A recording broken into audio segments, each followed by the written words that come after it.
Hallo und Saludos aus San Antonio de los Cobres.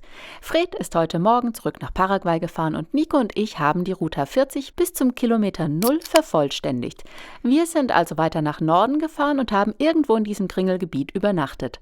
Am nächsten Tag haben wir die Grenze bei La Quiaca überquert. Oben ist Bolivien, unten rechts Argentinien, unten links ist Chile und haben es dann noch bis nach Tupiza geschafft. Und los geht's. Hier starten Petra und ich aus San Antonio de los Cobres nach einem herzzerreißenden Abschied von Fred, den wir aber dann in Paraguay auf unserer Rückfahrt wiedersehen werden. Ihr habt bestimmt sofort erkannt, dass wir diesen Teil der Route 40 vor ungefähr 10 Tagen schon mal gefahren sind. Ja, jetzt fahren wir ihn also wieder zurück nach Norden. Und wenn man ihn andersrum fährt, sieht er natürlich auch ein bisschen anders aus. Jetzt kann man zum Beispiel diesen tollen Eingang zu der verlassenen Mine mal so richtig bewundern.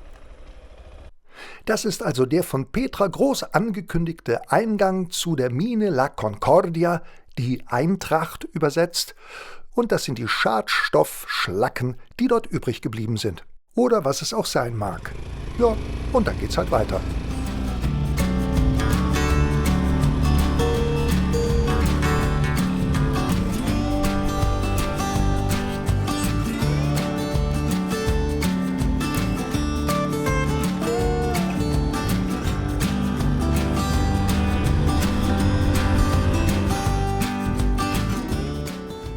Und das ist wieder der Wolkenzug, der Tren de las Nubes mit der Brücke La Polvorilla. Und wenn ich das richtig verstanden habe, fährt da immer noch einmal die Woche ein Zug drüber, wo man als Tourist mitbummeln kann.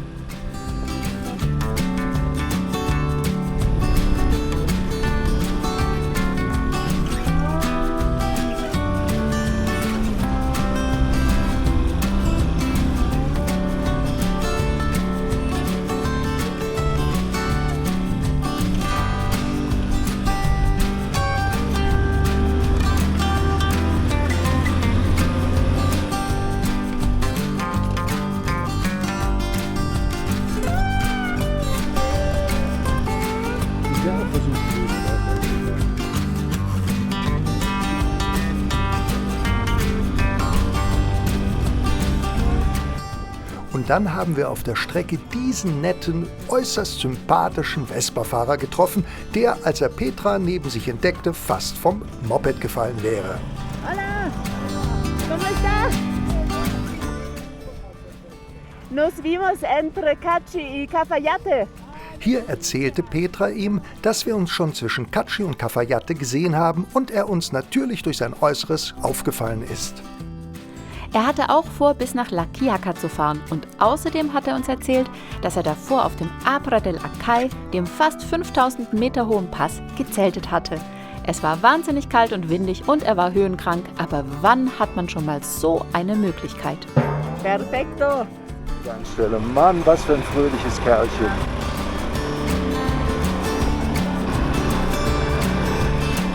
Schade, von dem würde ich jetzt gerne in Ihrem YouTube-Kanal angucken. Damian, genau. Und dann sind auf einmal ganz viele Nandus aufgetaucht. Und da man die bei weitem nicht so oft sieht wie Vicunias oder Lamas, hat das uns natürlich riesig gefreut.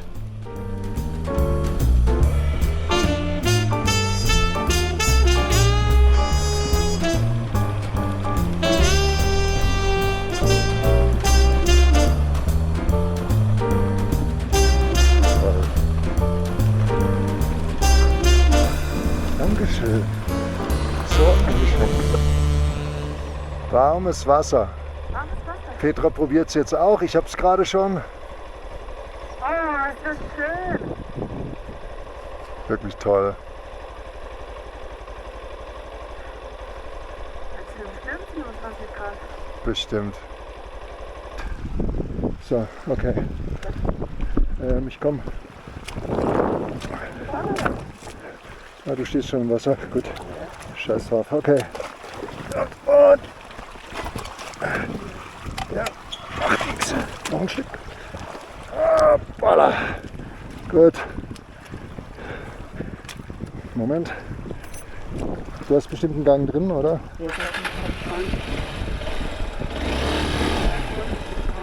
Ja. Okay, hier kommen wir gerade nicht weiter. Und ich hatte noch gedacht, die Steine könnten rutschig sein und schwupps, da lag das Motorrad schon. Aber zum Glück war das Wasser warm. Rettungsaktion. Geschafft. Ja. Hier rüber, ja. Ja, weiß man dann im Nachhinein. Petra, geschafft. Ja, jetzt. Ja, ich habe sie an, aber nicht deswegen, sondern weil es gerade schön war.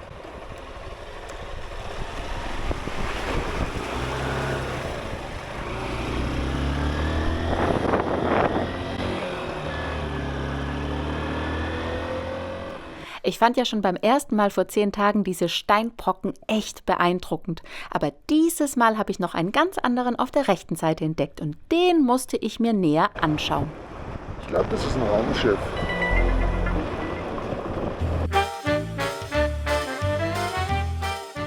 Da stapft sich mein Mädelchen. Wow, der stand nur noch auf der Spitze.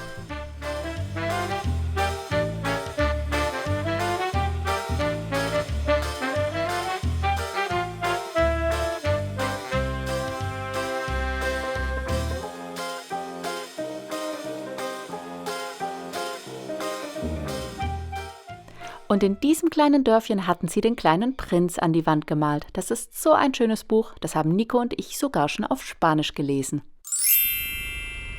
Und kurz vor Susques haben wir hier eine kleine Knabber- und Trinkpause gemacht. Das sieht ja auch wie ein riesiges Sofa aus. Petra und ich haben ja leider die Tendenz, meistens zu wenig Pausen zu machen. Also wenn man eine macht, ist es gut, man hat was zu futtern, vor allen Dingen trinkt man genug und man schöpft wieder Kraft für die Weiterfahrt.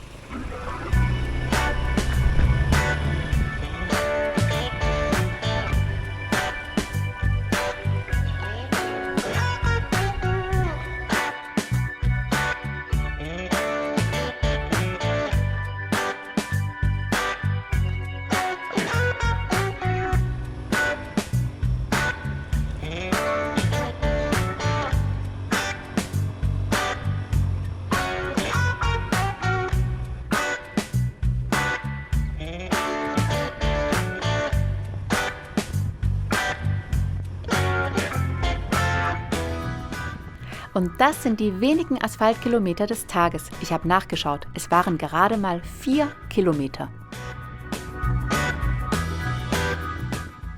Und dann haben wir wie immer in Susques getankt, eingekauft und fuhren weiter die Route 40 ausschließlich auf Erdweg. Mente, okay. Da es von hier ja auch gar nicht mehr weit zur Grenze nach Chile ist, kann man bei dieser Dame auch Geld wechseln. Und wir sind aber weiter zur Grenze Richtung Bolivien gefahren, nach La Quiaca, noch 307 Kilometer. Das stimmt, hier sind wir schon mal rangefahren. Ich erinnere mich gerade so. Zugegebenermaßen habe ich in dieses Video versucht, nur die Highlights reinzuschneiden, denn die Strecke war ansonsten ziemlich langwierig und langweilig.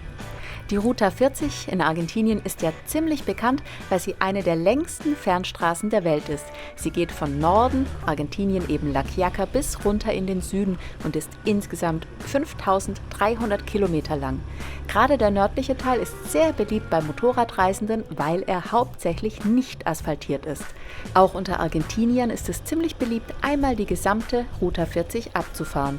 Wir kennen jetzt nur den nördlichen Teil, müssen aber sagen, alleine die Tatsache, dass sie nicht asphaltiert ist, macht sie nicht unbedingt fahrenswert. Denn es gibt viele nicht asphaltierte Strecken, gerade im Norden Argentiniens, die fahrerisch wie landschaftlich viel mehr zu bieten haben.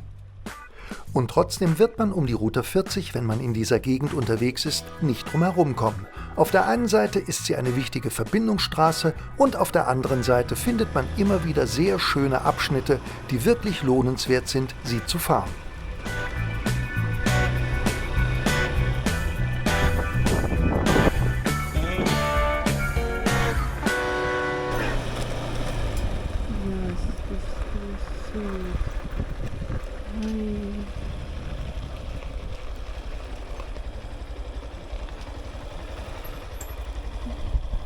Hallo. Was ein ganz hübsches Hotel.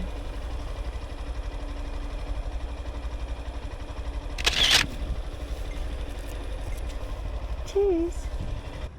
Und wir hatten richtiges Glück mit dem Wetter. Obwohl es Regenzeit war, hatten wir einen wunderbar blauen Himmel und herrlichen Sonnenschein. Kalt war es auch nicht und es gab nicht allzu viel Wasser in den Flüssen. Denn wenn es hier richtig geregnet hätte, wären sicherlich einige der Flussdurchfahrten für uns auf dem Motorrad nicht mehr möglich gewesen.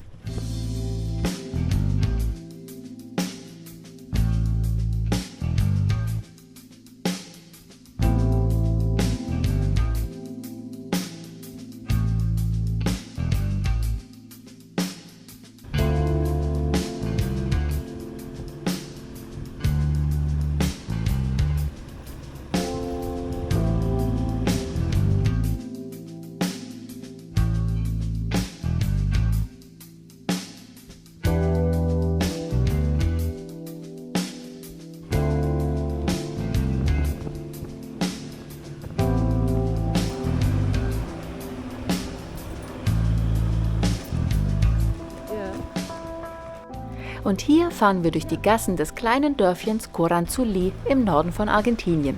Und natürlich haben wir auch ein Foto vor der Kirche gemacht.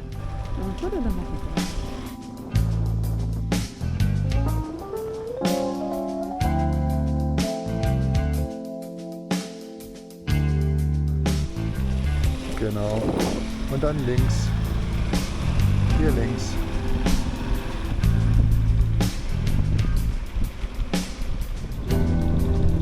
Coranzuli. Was haben Sie denn hier? Flaschen?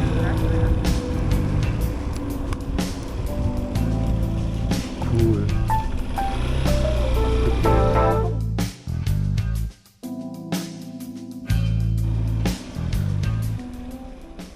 Ja, und hier kann man sehr schön den Pegelstandsmesser sehen, was darauf schließen lässt, dass das Wasser hier sehr hoch werden kann. Und wahrscheinlich hat es hier dann auch eine ordentliche Strömung.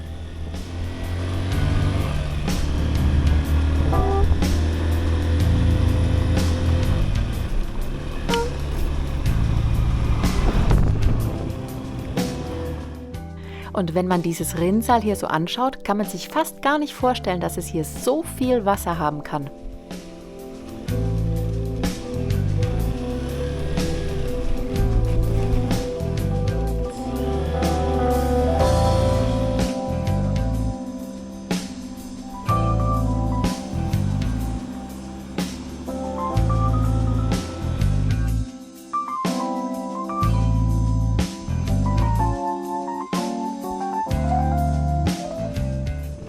Und wenn man auf so verlassenen Straßen LKWs rumstehen sieht, dann kann man davon ausgehen, dass ziemlich viele Minen in der Nähe sind.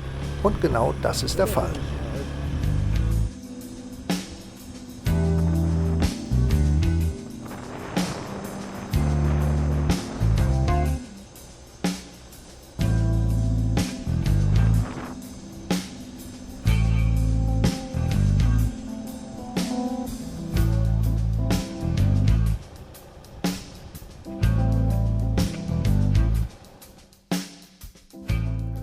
Und nachdem wir zum allerersten Mal von einem Platz, wo wir das Zelt aufgeschlagen haben, vertrieben wurden, haben wir dann doch noch diesen Platz gefunden, wo wir ungestört den Abend und die Nacht verbringen konnten.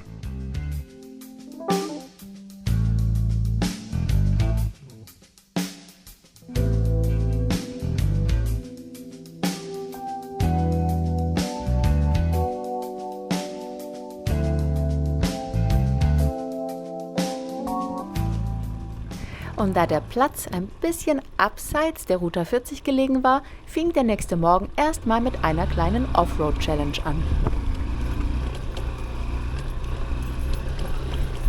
Sauber, ja. Ne, kein Füßchen unten gehabt. In diesem ganzen Gebiet befinden sich ziemlich viele Minen und auch das Minenzentrum Minas Pirquitas ist gar nicht weit. Deswegen sind die Pisten hier so in gutem Zustand und so breit, weil ungefähr alle 2 Minuten ein LKW vorbeidonnert. Aber zu unserem Glück führte die 40 kurz darauf schon links weg von der Minenautobahn und wir hatten wieder unsere Ruhe.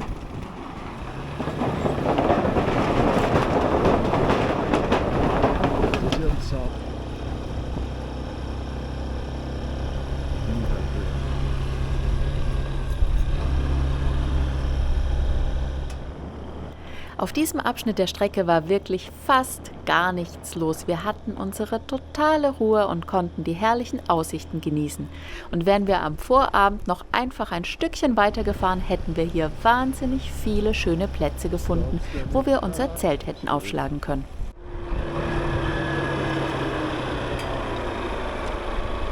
Sieht ja majestätisch aus hier alles.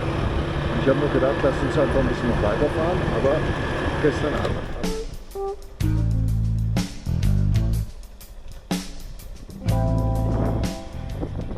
Und dann haben wir einen kurzen Plausch mit diesem kolumbianischen Fahrradfahrer gehalten, der wissen wollte, wo der nächste Geldautomat ist. Naja, in Susques, aber das ist für einen Fahrradfahrer ziemlich weit weg. Und ehrlich gesagt hat uns die Frage ziemlich verwundert, denn ihm müsste es eigentlich klar sein, dass es da oben keine Geldautomaten gibt. Ja.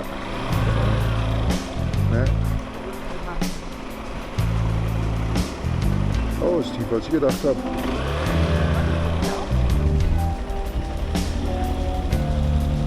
Oh, Füße hoch. Geschafft, aber ist trotzdem unten nass geworden. Was heißt denn, es ist unten nass geworden? Na, am Hintern. Oh, wie unangenehm. Ja, total. Campingspot. So.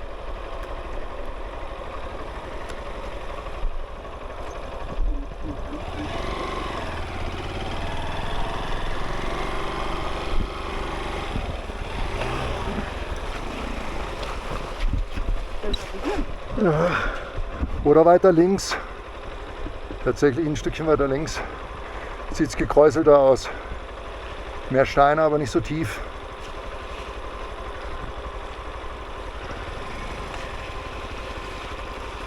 Ja. Das ist gar nicht so tief, es geht. Ja. Bisschen. Doch.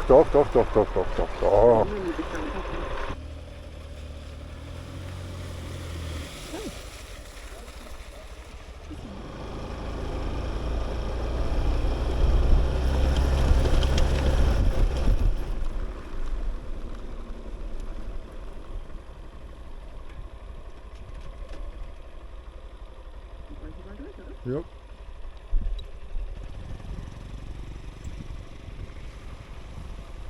Wir waren ziemlich überrascht, wie oft wir an diesem Tag durchs Wasser mussten. Aber das Beste, das kommt ein bisschen später.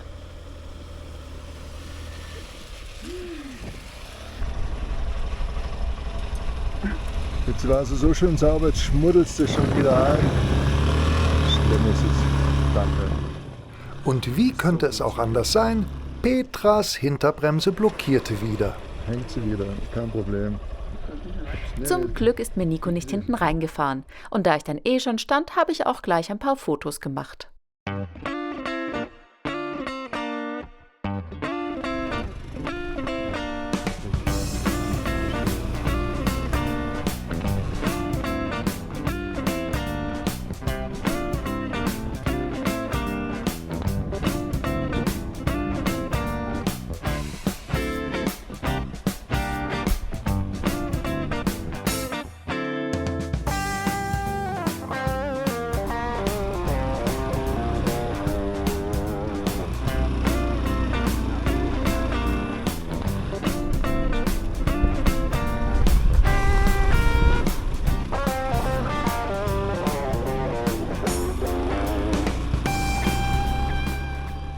So Leute, jetzt gleich kommt's.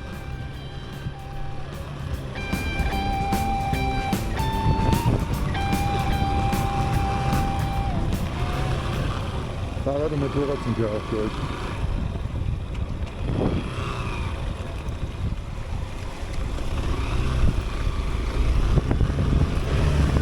Oh, Scheiße. Oh, super, ich helfe dir einen Augenblick. Soll ich ein Foto machen oder willst du? Gut. Steht für sich. Petra, Position. Ja, gut. Und kaum lief Petra davon, fiel die Karre um, sodass ich sie stützen musste. Sauber eingeparkt. Das wollen wir uns jetzt nochmal in Zeitlupe anschauen.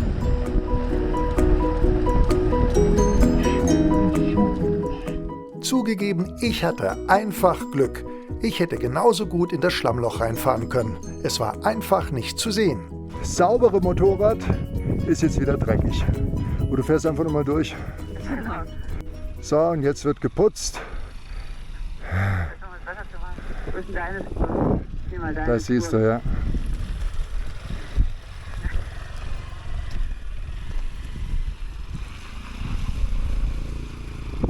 Ja, kannst du 2-3 Mal durchfahren und dann ist es sauber.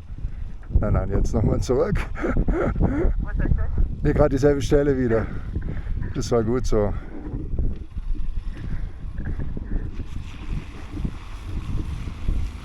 Ja, jetzt sieht sie doch wieder gut aus. Ist es wieder gut oder muss ich nochmal? Na, ich würde nochmal durchfahren. Ja, wirklich? Ohne Scheiß, ja.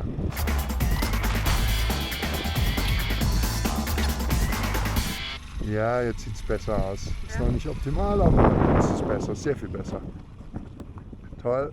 So sah das Motorrad nach der Flusswäsche aus. Jetzt nicht so. Ah doch, kann man durch, Petra. Kann man durch? Soll ich mal?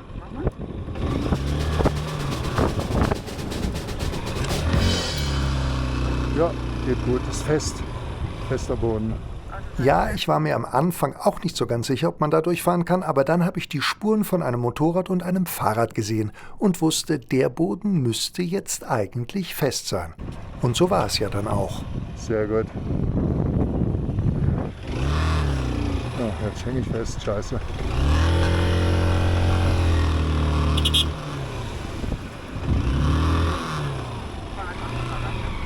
Ah, das ist gut.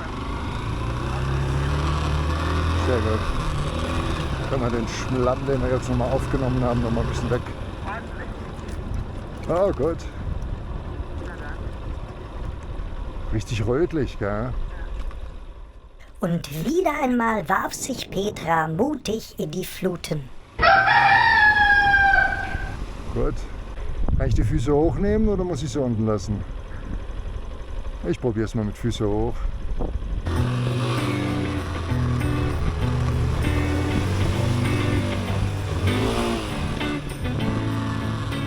Hinten werde ich trotzdem nass, aber vorne richtig sicher.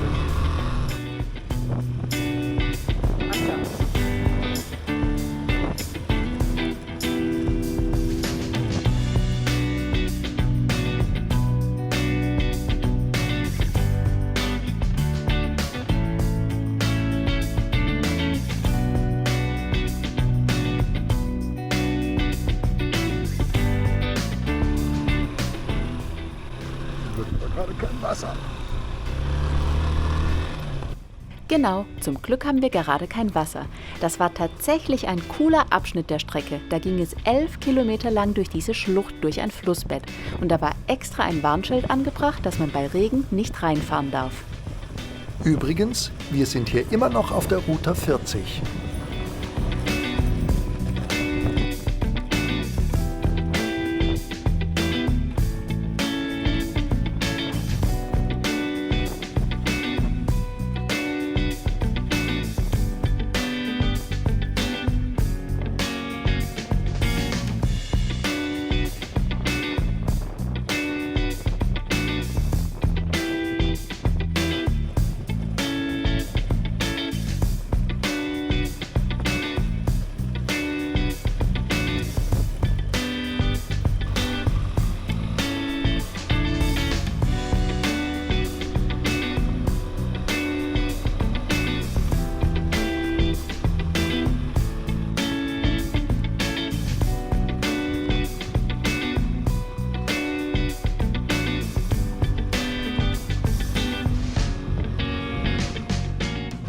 Ist das nicht verrückt? Man meint doch, wenn man hier eine Panne hat, ist man rettungslos verloren. Und dann fährt einfach ein Linienbus vorbei.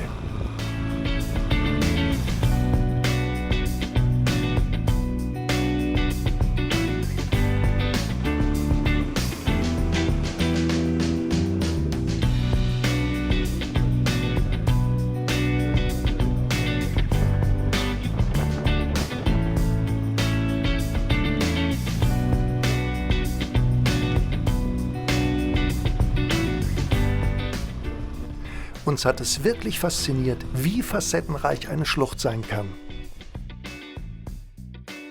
Auf dem Foto kommt das leider nicht so gut raus, aber diese Felsformation hat unfassbar schön geschimmert, wie Bronze.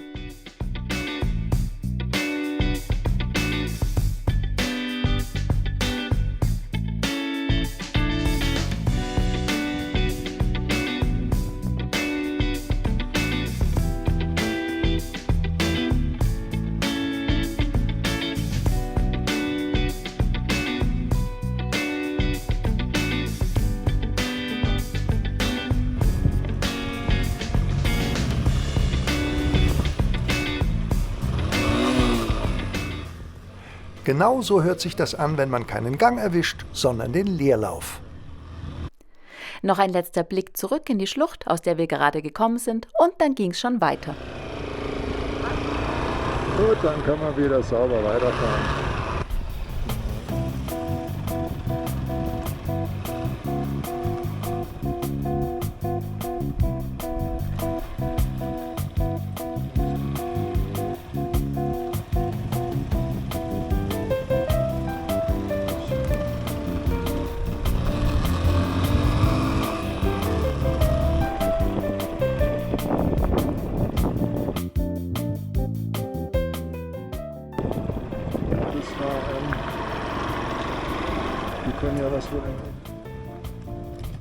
Ja Leute, ihr könnt euch vorstellen, wie langweilig diese Strecke war, wenn so eine poplige Wasserdurchfahrt zu den Highlights gehört.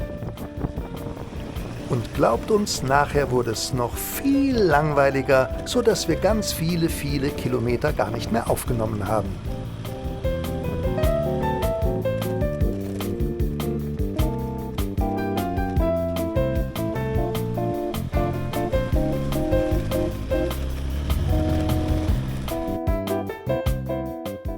Das ist der letzte wirklich schöne Ausblick, bevor es dann ganz lang durch Weideland ging und es einfach nur flache Ebene war.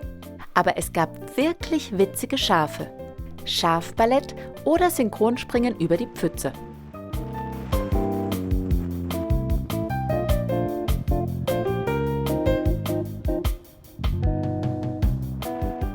Ups, das muss noch geübt werden.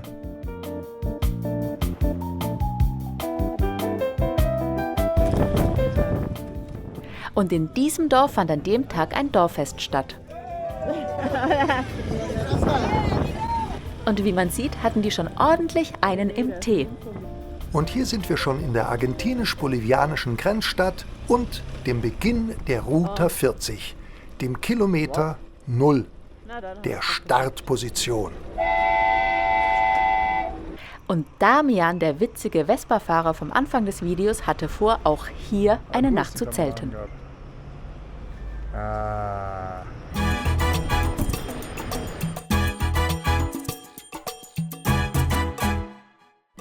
Nach diesem grandiosen Erfolg sind wir direkt über die Grenze nach Bolivien gefahren. Bolivia!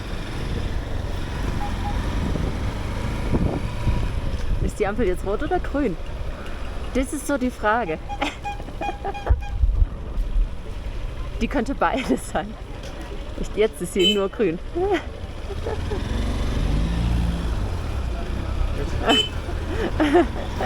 Die sind so gut drauf. Du musst eigentlich alle anrufen, die sind so gemütlich drauf. Können wir noch endlich überall anhalten, Refresco trinken und Kaktusfrüchte essen und nicht Angst haben, dass es Zehntausende kostet. Hier wuselt's, hier ist wieder Leben. Bolivia!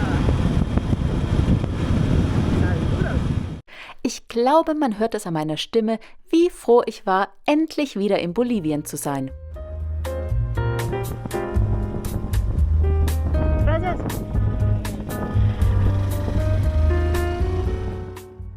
Wir sind die letzten Tage wirklich traumhaft schöne Strecken durch Argentinien gefahren. Trotzdem waren wir froh, wieder in Bolivien zu sein. Auf der einen Seite wegen den Preisen, auf der anderen Seite kamen uns die Leute tatsächlich entspannter und fröhlicher vor als in Argentinien. Aber nichtsdestotrotz sind wir sogar auf dieser Reise noch einmal durch Argentinien gefahren, eine Strecke, die wir unbedingt noch fahren wollten, und sie hat uns nicht enttäuscht. Aber davon dann mehr in den kommenden Folgen.